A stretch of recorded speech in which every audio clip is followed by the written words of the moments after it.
everyone, Adma here. Now, Cubot, not exactly a very popular brand, just launched a new phone, and my first initial thoughts about this phone is it's a bit mixed. So, the major highlights of the phone include a 48 megapixel main camera, a MediaTek Helio P60 chip, a 32 megapixel selfie camera, a 4200 milliamp hour battery. Now, all of these specs look pretty interesting, and the closest phone to it is the Xiaomi Redmi Note 9, which has also a 48 megapixel main camera, but a 13 megapixel selfie camera. It has a MediaTek Helio G85, and it comes with a 5020 milliamp hour battery that supports fast charging. There's no word on fast charging for the Cubot.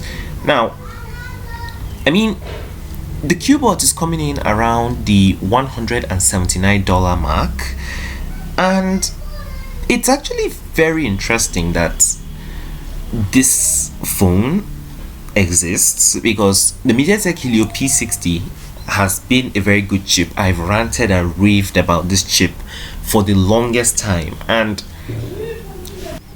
seeing it come into newer phones is actually a joy.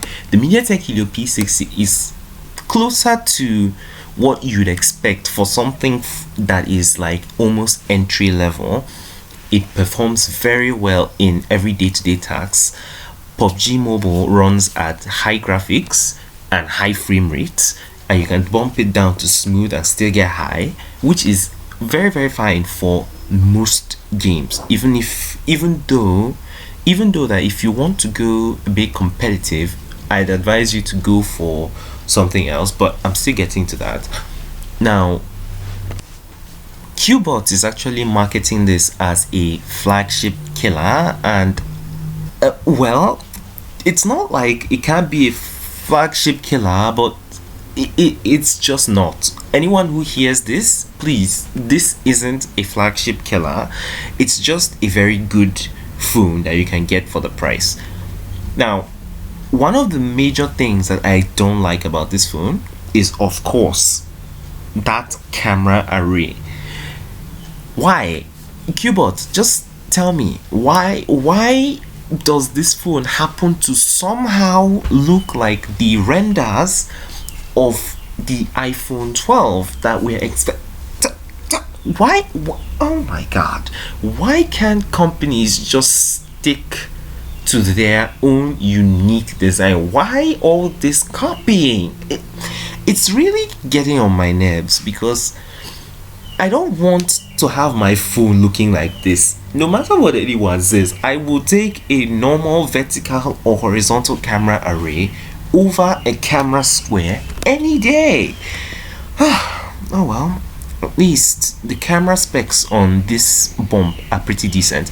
A 48 megapixel main camera, 16 megapixel ultra wide lens, 5 megapixel macro lens, but then one of the most controversial camera lenses there is a 0.3 megapixel photosensitive lens. What the hell is a photosensitive lens? Like, I've bashed some companies for dropping a QVGA camera. What the hell is a QVGA camera? Cubot, you weren't actually expecting me to leave you out on this. What the hell is a... You know what? Phone manufacturers, please, if you want to give us 4 cameras, you can give us a 48 megapixel main camera, 16 megapixel ultra wide camera, 5 megapixel telephoto lens, and then a macro lens. Or you can just mix in the macro lens with one of the other focal lengths that are actually there. This is just stupid, seeing 0.3 megapixel photo sensor. Moving on, the battery on this phone I actually expect to be very, very decent. The 4200 milliamp hour battery should power the phone well. For a decent user, that's around 6 hours, or rather 5 hours of screen on time for just everyday day-to-day tasks. This is of course a 60 hertz panel. I have no word on it being a 90 hertz panel, so if you're actually looking for something that has a high refresh rate, I wouldn't advise you to go for this.